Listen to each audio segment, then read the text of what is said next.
નમસ્કાર મિત્રો, ખેડૂત પોકેટ ચેનલમાં તમારું સ્વાગત છે। જાણી લઈએ આજના તાજા અને મહત્વના સમાચારની। તે પહેલા ચેનલમાં નવા છો તો ચેનલને સબસ્ક્રાઇબ કરી દેજો અને વિડીયોને અંત સુધી જોવા વિનંતી। નમસ્કાર મિત્રો, સૌપ્રથમ સમાચારની વાત કરીએ તો મોંઘવારીનો વધુ એક ફટકો। દેશભરમાં પેટ્રોલ ડીઝલના ભાવમાં પ્રતિ લીટર 3 રૂપિયાનો વધારો કરવામાં આવ્યો। વિગતે વાત કરીએ તો વડાપ્રધાન નરેન્દ્ર મોદીએ કરકસરનું આહવાન કરીને સૌને ચેતવી નહોતો નાખ્યા જ હતા, પરંતુ હવે જેનો ડર હતો તે પેટ્રોલ અને ડીઝલના ભાવમાં વધારો થઈ ગયો છે। પેટ્રોલ 3 રૂપિયા પ્રતિ લીટર અને ડીઝલ 3.11 રૂપિયા પ્રતિ લીટર મોંઘું થઈ જવાથી હવે સામાન્ય લોકોના ખિસ્સા પર બોજો વધ્યો છે। આમ તો છેલ્લા કેટલાક દિવસોથી એવી ચર્ચા પણ ચાલી રહી હતી કે આંતરરાષ્ટ્રીય માર્કેટમાં ક્રૂડ ઓઇલની વધતી કિંમતો ટૂંક સમયમાં સ્થાનિક ગ્રાહકોને મોટી અસર કરશે અને હવે ઓઇલ કંપનીઓએ આજથી ઈંધણના રેટ્સમાં એટલે કે ભાવમાં ફેરફાર કર્યો છે। પેટ્રોલ અને ડીઝલ ઉપરાંત સીએનજીના ભાવમાં પણ વધારો થયો છે। મિત્રો, સામાન્ય જનતા પર એક મોટો બોજ કહી શકાય એવા સમાચાર આવ્યા છે અને ઓઇલ કંપનીઓએ જે આજથી સીએનજીના ભાવ પ્રતિ કિલોગ્રામ 2 રૂપિયાનો વધારો કરી દીધો છે।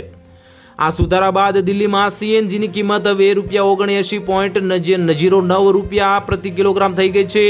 ભાવમાં વધારાથી જાહેર પરિવહન ઓપરેટરો, વ્યાપારી વાહનોના માલિકો અને રોજિંદા મુસાફરોના ખિસ્સા પર મોટો બોજો વધવાનો છે।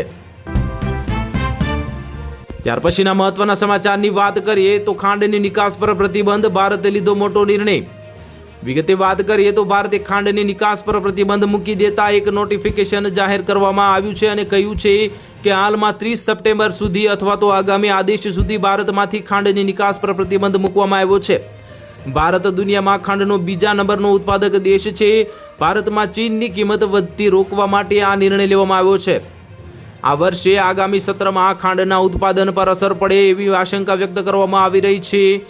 એને કારણે ભાવમાં વધારો થઈ શકે છે। આ મુદ્દાને ધ્યાનમાં રાખીને સરકારે પહેલાથી જ ચીનના એક્સપોર્ટ પર ટેમ્પરરી એટલે કે કામચલાઉ પ્રતિબંધ લગાવવાનો નિર્ણય લીધો છે। નિકાસ બંધ થવાથી સફેદ ખાંડ અને રો શુગરની વૈશ્વિક કિંમતને સપોર્ટ મળી શકે છે। સરકારે આ વર્ષે ખાંડની મિલોને 1.59 મિલિયન ટન ખાંડ એક્સપોર્ટ કરવાની અનુમતિ આપી હતી, પરંતુ લગાતાર બીજા વર્ષે એટલે કે સરેરાશ એક ધારા વર્ષે ખાંડનું ઉત્પાદન ખપત કરતાં ઓછું રહેવાનું અનુમાન હોવાથી આગોતરા પગલાં તરીકે આ નિર્ણય લેવામાં આવ્યો છે। ત્યાર પછીના મહત્વના સમાચારની વાત કરીએ તો પ્રધાનમંત્રી મોદીની અપીલ બાદ દિલ્હીમાં સીએમનો મોટો નિર્ણય। વિગતે વાત કરીએ તો દેશમાં પેટ્રોલ અને ડીઝલના વપરાશને મર્યાદિત કરવાના વડાપ્રધાનના આહવાનને પગલે હવે દિલ્હીના રેખા ગુપ્તા મુખ્યમંત્રી સરકારે વહીવટી તંત્રમાં મોટો ફેરફાર કર્યો છે। મિત્રો, આર્થિક બોજ ઘટાડવા અને પર્યાવરણના હિતમાં લેવાયેલા આ નિર્ણયોથી દિલ્હીના સરકારી માળખામાં મોટી અસર જોવા મળશે। મુખ્યમંત્રી રેખા ગુપ્તાએ જાહેરાત કરી છે કે દિલ્હી સરકાર આગામી 6 મહિના સુધી કોઈ પણ નવા વાહનની ખરીદી કરશે નહીં। આ ઉપરાંત સરકારી ખર્ચમાં કાપ મૂકવા માટે 1 વર્ષ સુધી દિલ્હી સરકારના કોઈ પણ મંત્રી વિદેશ પર પ્રવાસે જઈ શકશે નહીં। મિત્રો, આ કડક પગલાં દ્વારા જ સરકાર જનતાને સાદગી અને બચતનો સંદેશ આપવા માટે છે। નિજી વાહનોનો ઉપયોગ ઘટાડવા માટે સરકાર દ્વારા જાહેર પરિવહનને પ્રોત્સાહન આપવામાં આવી રહ્યું છે।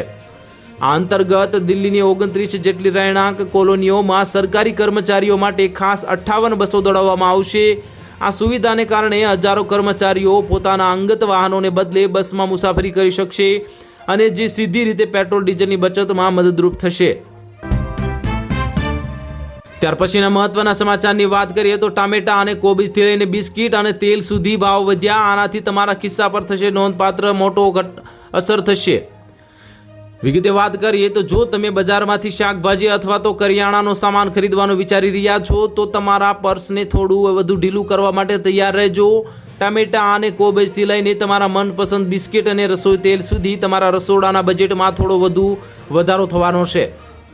મિત્રો, સરકારી ડેટા અને ઉદ્યોગ અહેવાલોના અનુસાર ઘરે રાંધેલા ભોજનથી લઈને પેકેજ્ડ ખોરાક સુધીની રોજિંદી વસ્તુઓ આગામી મહિનાઓમાં વધુ મોંઘી થઈ શકે છે। મિત્રો, હવે જરૂરિયાત પૂરતી જ વસ્તુ તમારે વાપરવાનો આગ્રહ રાખવો પડશે, કારણ કે શાકભાજી બજારમાં હાલમાં ટમેટા સૌથી લોકપ્રિય વસ્તુ છે। ટમેટાનો ફુગાવો 35.28% ઉચ્ચ સ્તરે છે। નિષ્ણાતોનું કહેવું છે કે ઉનાળામાં વાવેતર ઓછું થવાને કારણે અન્ય દેશના મુખ્ય ભાગોમાં તીવ્ર ગરમીને કારણે જુલાઈ ઓગસ્ટ દરમિયાન ટામેટાના ભાવ વધુ વધારો થઈ શકે છે। મિત્રો ફૂલકોબીના ભાવમાં પણ 25.58% વધારો જોવા મળ્યો છે, ત્યારે બટાકા અને ડુંગળીના ભાવમાં ઘટાડાથી થોડી રાહત મળી છે, પરંતુ ક્રિસિલના અહેવાલ મુજબ રવિ ડુંગળીના ઉત્પાદનમાં ઘટાડો થવાને કારણે ભવિષ્યમાં ડુંગળીના ભાવમાં પણ મોટો વધારો થઈ શકે છે. ત્યાર પછીના મહત્વના સમાચારની વાત કરીએ તો પશુપાલકો માટે ખુશીના સમાચાર. સરહદ ડેરીએ દૂધના ખરીદ ભાવમાં ઐતિહાસિક ભાવ વધારો જાહેર કર્યો. વિગતે વાત કરીએ તો હવે કચ્છ જિલ્લા સહકારી જે દૂધ ઉત્પાદક સંઘ લિમિટેડ સરહદ ડેરી દ્વારા પશુપાલકો માટે દૂધના ખરીદ ભાવોમાં પ્રતિ કિલો ફેટ ₹10 વધારો કરી અને ₹830 પ્રતિ કિલો ફેટ કરવાની જાહેરાત કરવામાં આવી છે. મિત્રો, આ નિર્ણયથી પશુપાલકોને દર મહિને ₹1 કરોડ વધુ મળશે. કચ્છ જિલ્લાના પશુપાલકો સરહદ ડેરીમાં દૂધ ભરાવીને સારી એવી આવક મેળવી રહ્યા છે, ત્યારે દૂધ ઉત્પાદકો દૂધના વ્યવસાય થકી હવે આર્થિક વિકાસ હાંસલ કરી શકે તે માટે સરહદ ડેરી દ્વારા પશુપાલકોના હિતમાં એક મોટો નિર્ણય લેવાયો છે. સરહદ ડેરી દ્વારા ચૂકવવામાં આવનાર દૂધના નવા ભાવ ખરેખર ઐતિહાસિક છે. દૂધના ખરીદ ભાવમાં પ્રતિ કિલો ફેટે હવે ₹10 વધારો કરવાનો મહત્વપૂર્ણ નિર્ણય કરાતા પશુપાલકોમાં જ ખુશી જોવા મળી રહી છે. મિત્રો, તેમજ તમામ મંડળી સંચાલકોને આગામી તારીખ 16/5/2026થી દૂધના ભાવો કોમ્પ્યુટરમાં અપડેટ કરવા તેમજ પશુપાલકોએ નવા ભાવોની દૂધના મેસેજમાં ખરાઈ કરવા માટે વલમજી હુંબલે એક યાદીમાં જણાવ્યું હતું. ત્યાર પછીના મહત્વના સમાચારની વાત કરીએ તો યુદ્ધના કારણે ગીરની કેસર કેરીની મીઠાશ મોડી પડી, ખેડૂતો ચિંતામાં મુકાયા. વિગતે વાત કરીએ તો ગીર સોમનાથમાં આ વર્ષે કેરીનું પ્રમાણ ખૂબ સારું રહ્યું હતું, તેમ છતાં પણ સારી કેરી હોવા છતાં સારી કેરીનું એક્સપોર્ટ ઘટી જવા પામ્યું છે. મિત્રો, ગુજરાતનું રાજ્ય ફળ કેરી છે અને જે કેસર કેરી ખાવાની મજા પણ કંઈક અલગ છે, ત્યારે શરૂઆતી તબક્કે સારી ગુણવત્તાની કેસર કેરીની નિકાસ થઈ હતી, પરંતુ એક્સપોર્ટ ઘટી ગયું હતું, જેનું મુખ્ય કારણ ઇઝરાયલ-ઈરાન યુદ્ધને ગણવામાં આવે છે. આ યુદ્ધની પરિસ્થિતિને લીધે ફોરેનમાં એક્સપોર્ટનું પ્રમાણ ઘટ્યું છે, જેમાં ખાસ કરીને કેસર કેરીને દર સિઝનમાં દેશ વિદેશમાં અંદાજે 500 ટનની નિકાસ થઈ હતી, જેમાં ઘટાડો જોવા મળ્યો છે. ગીરની સુપ્રસિદ્ધ કેસર કેરીની દેશ વિદેશમાં ખૂબ જ માંગણી છે, ત્યારે ગયા વર્ષે તાલાલા ગીરમાં કેસર કેરીની હરાજી શરૂ થઈ તે પહેલાં અગાઉ જ તાલાલા કેરી માર્કેટ દ્વારા 150 ટન કેરીની વિદેશમાં એક્સપોર્ટ કરી દેવામાં આવી હતી. દેશ વિદેશમાં પ્રખ્યાત કેસર કેરીની યુકે અને યુએઈ જેવા દેશોમાં માંગ હોવાથી મોકલવામાં આવે છે. ઉત્તમ ક્વોલિટીની કેરી હવે હાઇજેનિક રીતે 3 કિલોના પેકિંગની સુવિધા હોવા ઉપરાંત કાર્ગો શિપની વ્યવસ્થા ન થતાં શિપમેન્ટ આ વર્ષે અટવાઈ ગયું છે. ત્યાર પછીના મહત્વના સમાચારની વાત કરીએ તો મુકો લાપસીના અંધણ હવે ગુજરાત થશે મેઘરાજાની પધરામણી, ખેડૂતો માટે ખુશ ખબર. વિગતે વાત કરીએ તો ગુજરાતમાં છેલ્લા કેટલાક દિવસોથી લોકો તીવ્ર ગરમીમાંથી પરેશાન થયા છે, પરંતુ હવે હવામાનના ધીમે ધીમે બદલાવ જોવા મળી શકે છે. હવામાન સંકેતો મુજબ 16 મેની આસપાસ રાજ્યના અનેક વિસ્તારોમાં મહત્તમ તાપમાનમાં ઘટાડો નોંધાઈ શકે છે. સાથે જ 18 થી 23 મે દરમિયાન પ્રી મોન્સૂન એટલે કે અગાઉ જે ચોમાસું આવે તેની એક્ટિવિટી સક્રિય બનતા કેટલાક ભાગોમાં હળવો વરસાદ અથવા તો છાંટાની શક્યતા વ્યક્ત કરવામાં આવી રહી છે. મિત્રો, હવામાનના અંદાજ મુજબ 16 મેની આસપાસ રાજ્યના અનેક વિસ્તારોમાં મહત્તમ તાપમાનમાં ઘટાડો નોંધાશે, જેનાથી લોકોને બફારા અને લૂથી થોડીક આંશિક રાહત મળશે. ત્યારબાદ 18 થી 23 મે દરમિયાન રાજ્યમાં પ્રી મોન્સૂન એક્ટિવિટી સક્રિય બનશે. આ સિસ્ટમ સક્રિય થવાને કારણે રાજ્યના કેટલાક ભાગોમાં પવન સાથે છાંટા અથવા તો હળવો વરસાદ પડી શકે છે. ત્યાર પછીના મહત્વના સમાચારની વાત કરીએ તો સિમેન્ટ અને સ્ટીલના ભાવમાં તોતિંગ વધારો, ઘર ખરીદનારાઓની વધી ચિંતા.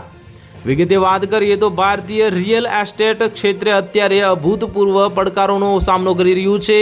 એક તરફ કાચા માલના વધતા ભાવ અને બીજી તરફ મજૂરોની અછતને કારણે બાંધકામ અને બીજી તરફ હેઠળના જે હજારો પ્રોજેક્ટ્સની કામગીરી પર બ્રેક લાગી ગઈ છે.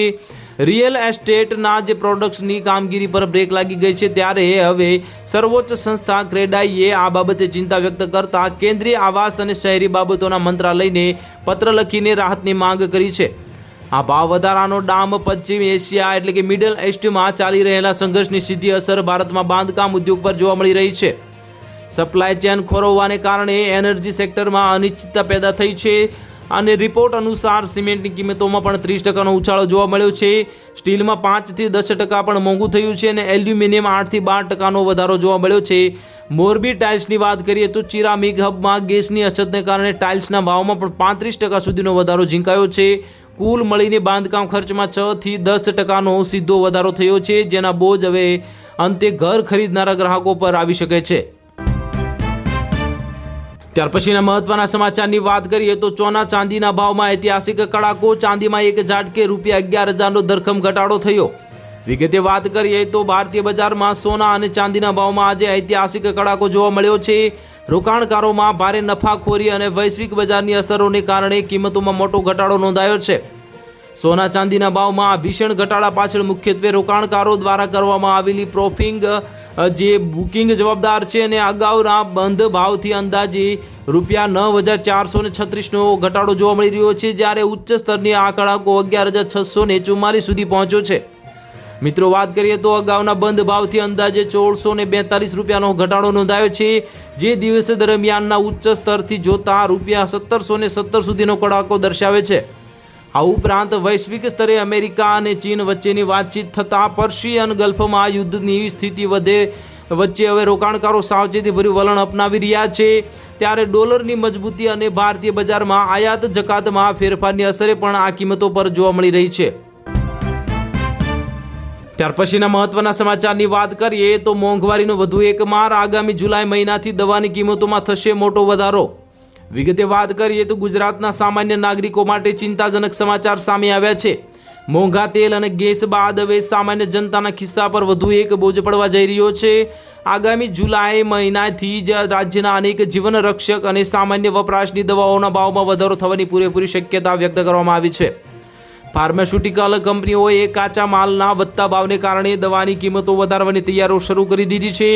છેલ્લા કેટલાક સમયથી પશ્ચિમ એશિયા એટલે કે વેસ્ટ ઇન્ડિયાના એશિયામાં ચાલી રહેલા તણાવ અને સંઘર્ષને કારણે વૈશ્વિક સપ્લાય ચેન ખોરવાઈ ગઈ છે। ફાર્મા ઉદ્યોગના નિષ્ણાતોના જણાવ્યા અનુસાર દવા બનાવવા માટે જરૂરી એપીઆઈ એટલે કે કાચા માલના ભાવમાં ફેબ્રુઆરી મહિનાથી અત્યાર સુધીમાં 30% થી 50% સુધીનો વધારો ઝીંકવામાં આવ્યો છે।